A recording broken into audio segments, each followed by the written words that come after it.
नमस्कार, मैं हूं दीपाल राणा। आप देख रहे हैं योर मनी, पर्सनल फाइनेंस से जुड़ा हमारा स्पेशल शो जो रोज हम आपके लिए लेकर आते हैं ताकि आप निवेश के गुर सीख सकें, ये समझ सकें कितना इंपॉर्टेंट है सही समय पर फाइनेंशियल प्लानिंग करना, बेहतर फाइनेंशियल प्लानिंग करना। और इसीलिए आपके पोर्टफोलियो को बेहतर बनाने में हमारे एक्सपर्ट्स करते हैं मदद हर तरीके से। आप अपने क्वेश्चन हम तक पहुंचा सकते हैं। yourmoney@nwt.com हमारी ईमेल आईडी है। व्हाट्सएप 7045220000 हमारा व्हाट्सएप नंबर है। इसके अलावा फेसबुक, ट्विटर पर जाइए और अपने सवाल हमें लिख भेजिए #आस्क-आवाज योर मनी लिखकर। ये शो आप लाइव भी देख सकते हैं सोशल मीडिया प्लेटफॉर्म्स पर। आज आपके सभी क्वेरीज को आंसर करने के लिए मनी मंत्रा के फाउंडर विरल भट्ट हमारे साथ मौजूद हैं। विरल नमस्कार, स्वागत है आपका। और विरल से आपके सवालों पर राय लेंगे, लेकिन उससे पहले आज हम समझेंगे पोर्टफोलियो की ABCD। यानी अगर आज से अभी से कोई अपनी बेहतर फाइनेंशियल प्लानिंग करना चाहता है तो वो किस तरीके से करे, क्या क्या इन्वेस्टमेंट ऑप्शंस होते हैं, क्या आइडियल स्ट्रैटेजी होनी चाहिए। क्योंकि बहुत सारे इन्वेस्टर्स हैं जो थोड़े से कम रिस्क एपेटाइट वाले होते हैं, जो थोड़े ट्रेडिशनल प्लान्स के साथ जाना चाहते हैं। FDs, बॉन्ड्स में ज़्यादा कंफर्ट आता है। एक सेगमेंट ऑफ इन्वेस्टर्स ऐसा भी होता है जो प्रॉपर्टी में, रियल एस्टेट में इन्वेस्टमेंट करना चाहते हैं। वहीं थोड़े एग्रेसिव इन्वेस्टर्स भी होते हैं। तो कौन कौन से इन्वेस्टमेंट सोर्सेज हमारे व्यूअर्स के लिए मौजूद हैं, कहाँ आइडियली इन्वेस्ट करना चाहिए, किन बातों का ख्याल रखना चाहिए, बताइए। शुक्रिया दीपाली जी, आपने शो पे बुलाया।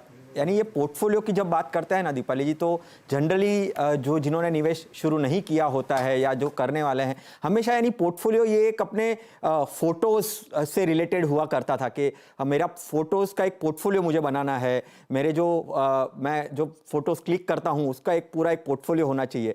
पर ये पोर्टफोलियो ये एक अगर हम देखें तो इन्वेस्टमेंट से भी काफ़ी जुड़ा हुआ है।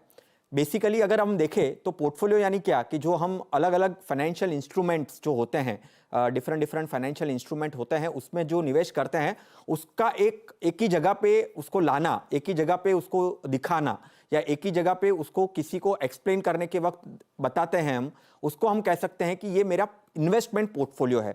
तो पोर्टफोलियो अगर हम देखें तो पोर्टफोलियो में क्या आ सकता है, कंपोनेंट्स क्या है पोर्टफोलियो के। तो इक्विटी एक कंपोनेंट हो सकता है, फिर स्टॉक्स, हम जब भी इक्विटी की बात करते हैं तो स्टॉक्स एक कंपोनेंट हो सकता है पोर्टफोलियो का। म्यूचुअल फंड एक पोर्टफोलियो का कंपोनेंट हो सकता है। फिर एक गोल्ड जो हम कमोडिटीज कहते हैं वो एक कंपोनेंट हो सकता है। रियल एस्टेट एक कंपोनेंट हो सकता है पोर्टफोलियो का। यानी डिफरेंट फाइनेंशियल जो इंस्ट्रूमेंट्स होते हैं वो मिलकर एक पोर्टफोलियो बनता है और वो वेल्थ क्रिएशन के लिए काम आता है। अगर हम देखें तो पोर्टफोलियो का मेन इंपॉर्टेंट क्या होता है, यानी वो उसका एक बेसिस क्या होता है। एक तो हमारे जो इन्वेस्टमेंट गोल्स है उसके पॉइंट ऑफ व्यू से हम पोर्टफोलियो बनाते हैं। हमारा जो रिस्क टॉलरेंस है, हम कितना रिस्क ले सकते हैं हमारे इन्वेस्टमेंट से, उसके बेसिस के ऊपर हम हमारा पोर्टफोलियो बनाते हैं। और हमारी करंट सिचुएशन क्या है उसको ध्यान में रख के हम हमारे पोर्टफोलियो बनाते हैं, हमारे इन्वेस्टमेंट पोर्टफोलियोज बनाते हैं। और इन्वेस्टमेंट पोर्टफोलियो में आता है स्टॉक्स, म्यूचुअल फंड, बॉन्ड्स आते हैं, गोल्ड आता है और रियल एस्टेट आता है। तो ये सारे कंपोनेंट से हमारा एक इन्वेस्टमेंट पोर्टफोलियो बनता है। अभी एक सवाल आता होगा लोगों को कि कौन से टाइप के पोर्टफोलियो होते हैं। तो अगर मैं जो उसको देखूं तो एक एग्रेसिव पोर्टफोलियो होता है। तो जो निवेशक हाई रिस्क और हाई रिटर्न के पॉइंट ऑफ व्यू से अपना पोर्टफोलियो बनाना चाहते हैं, जिसमें अलग अलग इंस्ट्रूमेंट हो सकते हैं, बट एक इंटेंशन क्या होगा, हाई रिस्क हाई रिटर्न, तो एग्रेसिव पोर्टफोलियो। फिर एक होता है कंजर्वेटिव पोर्टफोलियो कि मुझे रिस्क कम लेना है और मेरे पोर्टफोलियो में हाई रिटर्न्स ना आए, बट एक ऐसा रिटर्न आए कि जिससे मैं रिस्क कम लूं और रिटर्न्स भी मुझे कुछ अच्छे आ जाए। मुझे ज्यादा रिस्क नहीं लेना है, रिटर्न्स कम रहेगा तो चलेगा, बट मेरा अप्रोच जो होगा वो कंजर्वेटिव होगा। Generally short term point of view से हम कंजर्वेटिव पोर्टफोलियो बनाते हैं और एग्रेसिव पोर्टफोलियो अगर जितना लंबा हो सकता है हमारे अवधि में, उतना हमारे रिटर्न्स के पॉइंट ऑफ व्यू से काफी अच्छा हो सकता है। फिर एक तीसरा इंस्ट्रूमेंट होता है दीपाली जी के इनकम पोर्टफोलियो। यानी मैं वैसा पोर्टफोलियो बनाना चाहता हूं जिसमें मुझे रेगुलर इनकम आती जाए, राइट। सो जनरली अगर हम देखा जाए तो जो सीनियर सिटीजन्स क्लास होते हैं वो ऐसे इनकम पोर्टफोलियो में निवेश करना चाहते हैं। इनकम का ऐसा इनकम, रेगुलर इनकम के पॉइंट ऑफ व्यू से वो पोर्टफोलियो अपना इन्वेस्टमेंट्स बनाना चाहते हैं जिससे कुछ रेगुलर इनकम आती जाए, प्रोबेबली शायद से रिटायरमेंट के बाद, तो वो इनकम पोर्टफोलियो पे फोकस करेंगे। फिर एक होता है स्पेक्युलेटिव पोर्टफोलियो। अभी स्पेक्युलेटिव पोर्टफोलियो यानी डेफिनेटली वो भी एक हाई रिस्क हाई रिटर्न होता है। अभी उसमें हाई रिटर्न की भी प्रोबेबिलिटी शायद से पता नहीं हो सकती है। जैसे प्रोबेबली आईपीओज में हम जब डालते हैं थोड़ा सा स्पेक्युलेटिव होता है कि पता नहीं है कैसे जाएगा कैसे नहीं जाएगा, कितना रिटर्न आगे जाके देगा। बट हाँ, एक ऐसा होता है कि नहीं, स्पेक्युलेटिव है, पता नहीं है शायद से, बट फिर भी रिटर्न्स अच्छे आ सकते हैं, तो स्पेक्युलेटिव पोर्टफोलियो। और एक फिर हाइब्रिड पोर्टफोलियो, मुझे एग्रेसिव भी नहीं रहना है, मुझे ज़्यादा कंजर्वेटिव भी नहीं रहना है, उसके बीच का, यानी हम ऐसा कह सकते हैं कि इक्विटी और डेट का पोर्टफोलियो का मिक्सचर जो हो सकता है वो हाइब्रिड पोर्टफोलियो हो सकता है। अंत में इतना कहूंगा दीपाली जी कि ये सब हमने ये portfolios, different types of portfolios देख लिए, बट मुझे वो क्रिएट करना है तो कौन से पैरामीटर्स को ध्यान में रखना है वो हमेशा हम बात करते हैं। पहले तो हमको उसके फाइनेंशियल गोल्स, हमारे फाइनेंशियल गोल्स क्या है उसको ध्यान में रखना है। फिर उसका टाइम होराइजन क्या होगा, कितने अवधि के लिए मुझे वो निवेश करना है वो ध्यान रखना है। मैं कितना रिस्क ले सकता हूं उसको असेस करना है, राइट। और अकॉर्डिंग टू रिस्क प्रोफाइल आपको वो पोर्टफोलियो बनाना है। फिर मेरा एसेट एलोकेशन क्या होगा, मुझे कितना इक्विटी में रखना है, कितना म्यूचुअल फंड में रखना है, कितना स्टॉक्स में रखना है, कितना रियल एस्टेट में रखना है, कितना गोल्ड में रखना है, कितना बॉन्ड्स में रखना है, सारे का मिश्रण करके कितना एसेट एलोकेशन करना है वो ध्यान में रखना है। और फिर आता है इन्वेस्टमेंट सिलेक्शंस। मैंने एक बार एसेट एलोकेशन डिसाइड कर लिया, फिर उसके अकॉर्डिंगली मेरा प्रोडक्ट आएगा कि मुझे कौन से प्रोडक्ट में करना है। और सबसे इंपॉर्टेंट, मुझे मॉनिटर भी करना है, रीबैलेंस भी करना है कि भाई मेरा पोर्टफोलियो, मेरा इन्वेस्टमेंट पोर्टफोलियो सही जा रहा है कि नहीं। तो ये सारे चीजों को मिलाकर एक हमारा इन्वेस्टमेंट पोर्टफोलियो बनता है। ओके, चलिए, तो पोर्टफोलियो से जुड़ी हर तरीके की बारीकियां आपको बताई हैं हमारे मेहमान ने, और आपको समझाया है कि किस तरीके से आपकी एक आइडियल स्ट्रैटेजी होनी चाहिए, आपके रिस्क एपेटाइट के हिसाब से, आपके सोच के हिसाब से, आपके गोल्स के हिसाब से। तो ये तो बातचीत हुई आपके पोर्टफोलियो डिज़ाइनिंग की, लेकिन अब बात कर लेते हैं कुछ क्वेश्चंस की। और पहले कॉलर हमारे साथ कनेक्टेड हैं, हरना चैटर्जी पश्चिम बंगाल से हमारे साथ हैं। चैटर्जी जी नमस्कार, बताइए क्या सवाल है आपका, क्या जानना चाहते हैं? हाँ मैडम नमस्ते। एक्चुअली मेरा पोर्टफोलियो मैं बता रहा हूँ। पराग पारिक में 2500 और आपका निपॉन स्मॉल कैप में 2500 और ओके, और HDFC में है 1800 बैलेंस एडवांटेज फंड। तो एक्चुअली और पीपीएफ में 2000 है पर मंथ। तो एक्चुअली मेरा क्वेश्चन ये था कि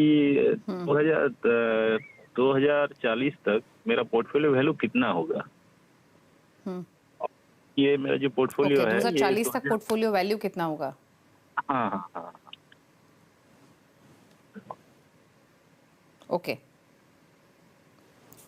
ठीक है। तो फिलहाल आपने ये पोर्टफोलियो क्रिएट करना कब शुरू किया था, कुछ आइडिया दे सकते हैं कितनी वैल्यू आपके पोर्टफोलियो की फिलहाल हो चुकी होगी? 2.5 लाख अराउंड। ओके, तो 6800 की इनकी मौजूदा एसआईपी चल रही है और फिलहाल इनके पोर्टफोलियो में लगभग 2.5 लाख की पोर्टफोलियो वैल्यू है। 3 फंड्स इन्होंने रखे हैं, बहुत ज़्यादा फंड्स इन्होंने नहीं रखे हैं, उतना क्लटर्ड नहीं किया है portfolio. Nippon India small cap, Parag Parikh flexi cap, HDFC balanced advantage. अब क्वेश्चन इनका क्लियर है, ये जानना चाहते हैं कि क्या एक्सपेक्ट करें ये अपने इस पोर्टफोलियो से बाय 2040, यानी मौजूदा ईयर से अगर कंपेयर कर दें तो 17 साल के आसपास का इनके पास समय है। तो इस पोर्टफोलियो के साथ कितना एक्यूमुलेशन कर पाएंगे विरल ये? दीपाली जी, हरनाथ जी को ये कहना चाहूँगा कि पोर्टफोलियो काफ़ी सही है, फंड सिलेक्शन काफ़ी अच्छा है, कम फंड है, काफ़ी अच्छा सिलेक्शन है। करंट पोर्टफोलियो ऑलरेडी 2.5 लाख हो चुका है। अगर यहाँ से 12% का अनुमान में लेकर चलूँ और 2040 का उनका टारगेट है, तो कम से कम 60 लाख का पोर्टफोलियो यहाँ से वो बना पाएंगे अपने 2040 तक, अगर वो टारगेट रखते हैं।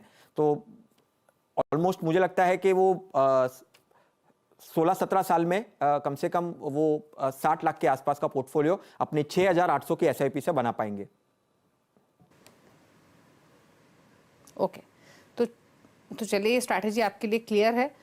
जैसे आपको बताया गया, पोर्टफोलियो आपका सही है और अगले 20 सालों में 60 लाख के आसपास का कॉर्पस आप एक्यूमुलेट कर पाएंगे, ये आपके लिए राय दी गई है। लेकिन अगला सवाल लेंगे, ईमेल के थ्रू में भेजा है विवेक ने, देहरादून से। 47 ईयर्स इनकी एज है, 5000 पर मंथ का ये इन्वेस्टमेंट करना चाहते हैं। 13 साल में 1 करोड़ का टारगेट है, शुरुआत करना चाहते हैं 5000 के साथ। तो बताइए क्या सजेशन रहेगा इनके लिए? दीपाली जी, विवेक जी को यानी उनकी एसआईपी जो है वो उनको 5,000 की एसआईपी करनी है, 47 की उनकी एज है, तो डेफिनेटली वो उनके क्वेश्चन से रिटायरमेंट के पॉइंट ऑफ व्यू से वो टारगेट कर रहे हैं और उनको 1 करोड़ हासिल करना है। तो आने वाले 13 सालों में अगर वो 5,000 की एसआईपी करेंगे, 12% अनुमान से मैं अगर देखूं तो 19 लाख के आसपास वो जुटा पाएंगे और 1 करोड़ अगर उनको हासिल करना है तो कम से कम 27,000 की एसआईपी अगर वो करते हैं तो ही वो 1 करोड़ जुटा पाएंगे। अभी के एसआईपी से कम 19 लाख जुटा पाएंगे वो। ओके, तो 19 लाख के आसपास का एक्यूमुलेशन आप कर पाएंगे फिलहाल इस एसआईपी से। 1 करोड़ का टारगेट तो संभव नहीं है।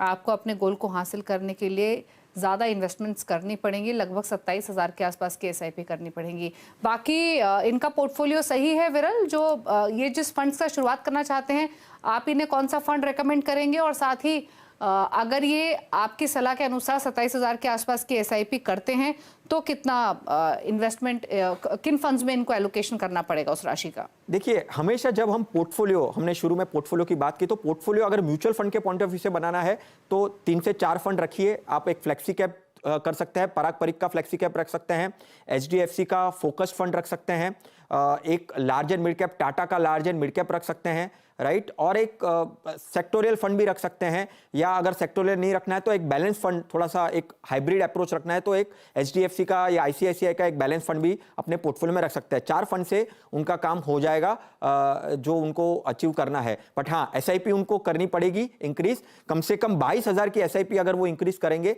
तो ही वो अपना एक जो टारगेट है वो हासिल कर पाएंगे। ओके, चलिए, तो ये आपको फंड के हिसाब से सजेशन दिया गया है। बात करते हैं रोहित जैन से। रोहित जैन हमारे साथ मौजूद हैं। रोहित जी नमस्कार, बताइए क्या सवाल है आपका? हाँ जी मैम नमस्कार, रोहित जैन बोल रहा हूँ जी, पटियाला पंजाब से। बताइए। जी जी मैम, एक्चुअली मैंने एक क्वेश्चन भेजा हुआ है, उसमें मैंने अपना मंथली इन्वेस्टमेंट भी भेजा हुआ है। मैं अप्रोक्सीमेटली 35,000 पर मंथ की एसआईपी कर रहा हूँ into different funds, and along with that मेरा पोर्टफोलियो वैल्यू है 20 लाख का और मेरा फिक्स डिपॉजिट का वैल्यू है 1.2 करोड़ के लगभग। पीएफ है मैम, गोल्ड है इन्वेस्टमेंट में।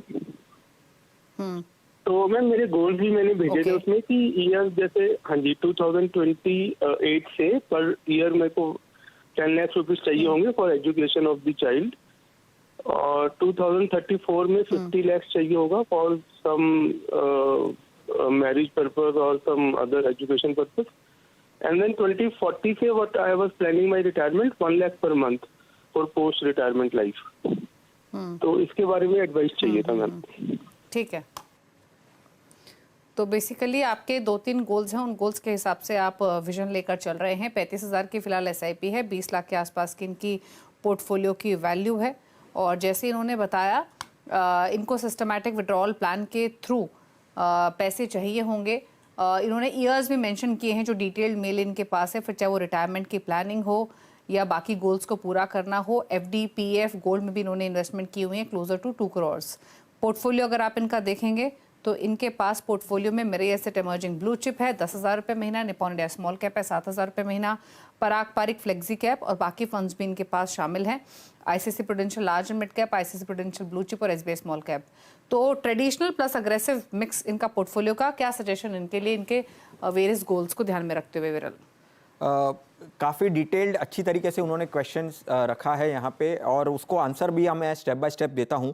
करंट एसआईपी उनकी 35,000 की चल रही है, तो पोर्टफोलियो में कोई चेंज करने की ज़रूरत नहीं है, जैसा पोर्टफोलियो चल रहा है वैसा चलने दे, ठीक है। अभी करंट पोर्टफोलियो वैल्यू उनकी 20 लाख की है, तो अगर मैं यहाँ से 4 साल, क्योंकि उनका एक टारगेट है कि उनको नेक्स्ट 4 ईयर्स के बाद, आफ्टर 4 ईयर्स के बाद उनको पोर्टफोलियो से कुछ ना कुछ पैसा विड्रॉवल चाहिए, तो नेक्स्ट 4 ईयर में आपका जो एमएफ का पोर्टफोलियो है, ठीक है, मैं अभी करंट कंट्रीब्यूशन और जो करंट पोर्टफोलियो वैल्यू है दोनों को अगर मैं करूं तो 53 लाख वो आराम से जुटा पाएंगे। तो 2028 से लेकर जो 33 का जो उनका टारगेट है वो आप डेफिनेटली म्यूचुअल फंड से आराम से प्लान कर सकते हैं, तो उसको फोकस करके आप म्यूचुअल फंड से आपका जो गोल है वो आप अचीव कर पाएंगे। 28 से 33 का जब 34 से आपको आपका जो गोल्ड का जो इन्वेस्टमेंट है, अभी का जो गोल्ड का इन्वेस्टमेंट जो आपने 30 लाख किया है, वो मैं अगर कंजर्वेटिव, क्योंकि गोल्ड का जो रिटर्न है मैं एक्सपेक्टेड यहाँ से 6-7% के आसपास भी लेकर जाऊं, तो आपका वो जो 30 लाख का जो गोल्ड है वो कम से कम 50 लाख के आसपास का वैल्यू बन के रह जाएगा। तो आपका जो 34 में जो 50 लाख का जो टारगेट है वो आपका गोल्ड वाला जो इन्वेस्टमेंट है उससे आप करिए। फिर 2040 से आपको हर एक साल 1 लाख चाहिए, तो डेफिनेटली आपके रिटायरमेंट के पॉइंट ऑफ व्यू से आप वो सोच रहे हो कि एज अ पेंशन आपको चाहिए, तो उसमें थोड़ा सा ध्यान में रखिए कि कैसे आप उसको प्लान कर सकते हैं। करंट वैल्यू के हिसाब से आपका जो पीएफ और एमएफ, ये दोनों इंस्ट्रूमेंट को आपको वो 2040 से जो आपको विड्रॉवल चाहिए 1 लाख का, उसको टारगेट कर सकते हैं। आपका पीएफ से 2023 अगर मैं अभी से पकड़ूं, जो अभी करंट वैल्यू आपने बताई है, और अभी से मैं आपका जो 2040 तक का जो टारगेट है, वहां पे कम से कम आपको आपका जो करंट ओवरऑल अमाउंट है पीएफ से और एमएफ से दोनों मिलाकर आपका 2 करोड़ का वैल्यू आपका बन जाएगा। यानी एमएफ से कम से कम आपका एमएफ से कम से कम आपका 1 करोड़ के आसपास का बनेगा, पीएफ से आपका 1 करोड़ 58 लाख का आपका बनेगा। तो दोनों को मैं अगर करूं कंसीडर, तो एमएफ और पीएफ से आपका जो 1 लाख विड्रॉवल का प्लान है 2040 से, वो भी आप अचीव कर पाएंगे। तो आपके जो गोल्स है आपके, वो आप आसानी से कर पाएंगे। अभी सिर्फ वही है कि 2040 से जो आप 1 लाख का विड्रॉवल सोच रहे हैं वो आपका कब तक चलेगा। तो 1 लाख 2 करोड़ में से 2 करोड़ का वैल्यू ओवरऑल बन जाएगा आपका, तो 2 करोड़ से आप एवरी ईयर 1 लाख आप विड्रॉवल कर सकते हैं। आपके रिटायरमेंट पेंशन के पॉइंट ऑफ व्यू से अगर आपको करना है तो डेफिनेटली कर सकते हैं। ओके, चलिए, तो ये सजेशन देके हैं आपके पोर्टफोलियो को लेकर। पोर्टफोलियो आपका सही है, उसमें कोई बदलाव करने की जरूरत नहीं है, लेकिन बाकी चीज़ें आपको सजेस्ट की गई हैं क्या आपकी प्लानिंग होनी चाहिए अपने वेरियस गोल्स को अचीव करने के लिए। रुकने इसी के साथ एक ब्रेक के लिए। विरल भट्ट हमारे साथ बने हुए हैं, लौटेंगे तो कुछ और सवालों को लेंगे, जब वापस आते हैं।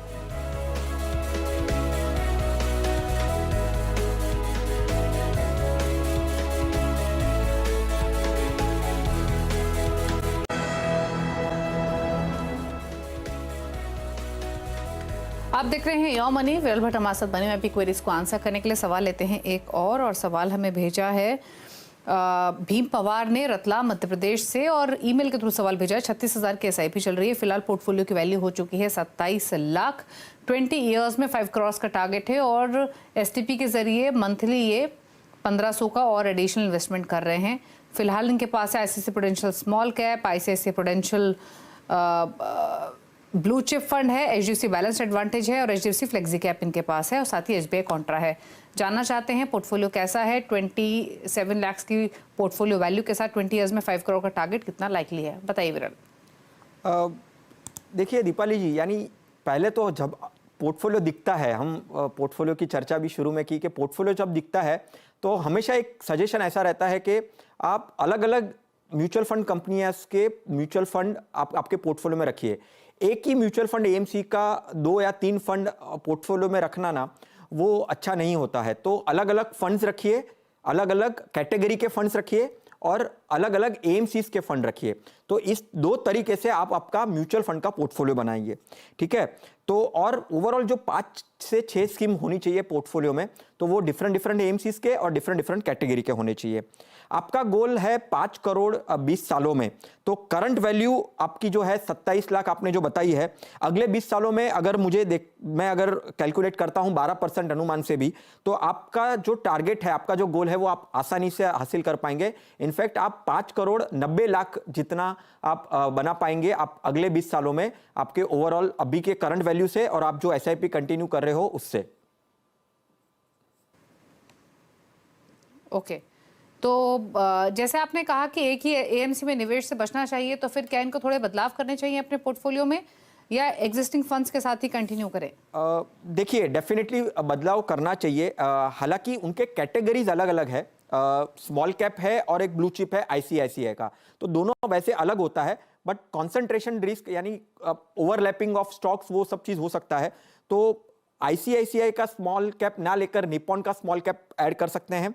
एचडीएफसी बैलेंस एडवांटेज और मिड कैप अपॉर्चुनिटी है, तो बैलेंस को रखकर मिड कैप में आप व्हाइट ओक का मिड कैप फंड ऐड कर सकते हैं।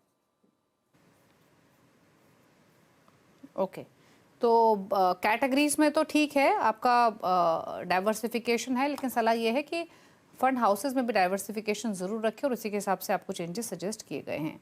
चलिए, ये तो रहा भीम के लिए सजेशन। अब बात करते हैं शहनवाज अंसारी से, बिहार से इन्होंने सवाल भेजा है और इनका सवाल है कि ये 4000 की SIP फ़िलहाल कर रहे हैं और 50,000 की पोर्टफोलियो की वैल्यू है, 15 से 20 साल में 1 करोड़ का लक्ष्य है। फिलहाल पोर्टफोलियो में क्या क्या है? मोतीलाल ओसवाल मिड कैप 1000 रुपये महीना, निपॉन इंडिया स्मॉल कैप 1500 रुपये महीना, क्वांट इंडिया स्मॉल कैप है 1500 रुपये महीना। तो ये है इनका पोर्टफोलियो। बताइए क्या सजेशंस? अंसारी जी को सजेशन यही है कि अभी के पोर्टफोलियो के अनुमान से अगर वो 12% अनुमान मैं यहाँ पे लगाऊं तो 41 लाख का पोर्टफोलियो वो जुटा पाएंगे अगले 20 सालों में। और अगर उनको 1 करोड़ का पोर्टफोलियो बनाना है तो कम से कम 11,000 की SIP करनी पड़ेगी और अभी की SIP है वो है 4,000, तो कम से कम यहाँ से 7,000 की SIP ऐड करनी चाहिए उनको। और वो कह भी रहे हैं कि वो 15% से साइड से वो अपना पोर्टफोलियो टॉपअप करेंगे, SIP टॉपअप करेंगे, बट थोड़ा सा और एग्रेसिव बनना पड़ेगा। कम से कम 11,000 की SIP से वो 1 करोड़ हासिल कर पाएंगे अगले 20 सालों में। ओके, चलिए, तो ये सजेशन आपके लिए दिया गया है।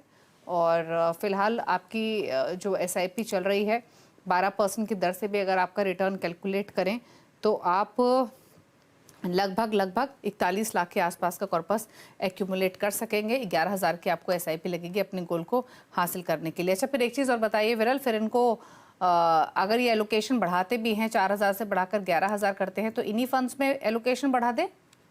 इन्हीं फंड में ऐड करें और एक फंड ऐड कर सकते हैं, एक लार्ज एंड मिड कैप कर सकते हैं, जो टाटा का लार्ज एंड मिड कैप है वो फंड ऐड कर सकते हैं।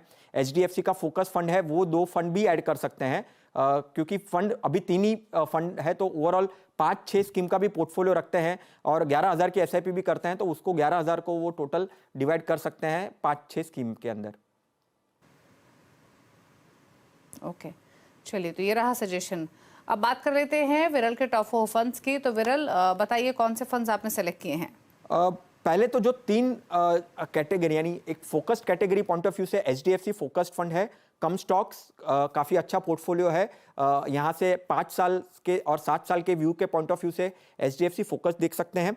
स्मॉल कैप में मैं निपॉन का स्मॉल कैप सजेस्ट करना चाहूँगा, काफ़ी अच्छा पोर्टफोलियो है, लंबा पोर्टफोलियो है, 70, 80, 90 स्टॉक्स के आसपास का स्मॉल कैप का पोर्टफोलियो है निपॉन का स्मॉल कैप। टाटा का लार्ज एंड मिड कैप, यहाँ से लार्ज कैप काफ़ी अट्रैक्टिव दिख रहा है, तो टाटा का large and mid cap, large cap और मिड कैप का कॉम्बिनेशन में। और एक थोड़ा सा सेक्टोरियल पॉइंट ऑफ व्यू से थोड़ा सा category wise business cycle fund जो है वो क्वांट का बिजनेस साइकिल फंड वो देख सकते हैं, काफ़ी एग्रेसिव है, high risk high return point of view से। यहाँ से अगर थोड़ा सा अलग फंड, अगर अलग कैटेगरी अगर पोर्टफोलियो में ऐड करनी है तो क्वांट का बिजनेस साइकिल फंड। ओके, तो क्वांट बिजनेस साइकिल फंड, इसके अलावा आपको सजेस्ट किया गया है HDFC focus fund, Nippon India small cap और Tata large and mid cap. तो ये हैं वो सेलेक्ट फंड्स जिनके साथ आप एक पोर्टफोलियो क्रिएट कर सकते हैं। विरल की चॉइस के हिसाब से ये सजेशन आपको दिया गया है। तो चलिए, इन फंड्स को आप नोट कर लीजिए और लॉन्ग टर्म विजन के हिसाब से आप ये पोर्टफोलियो क्रिएट कर सकते हैं।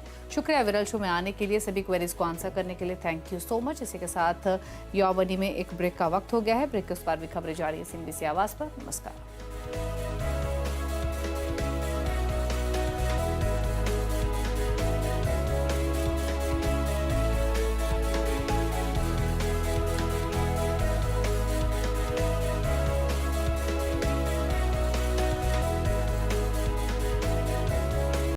बता दें कि मनी कंट्रोल पर दिए गए विचार एक्सपर्ट्स के अपने निजी विचार होते हैं। वेबसाइट या मैनेजमेंट इसके लिए उत्तरदायी नहीं है। यूजर्स को मनी कंट्रोल की सलाह है कि कोई भी निवेश निर्णय लेने से पहले सर्टिफाइड एक्सपर्ट की सलाह लें।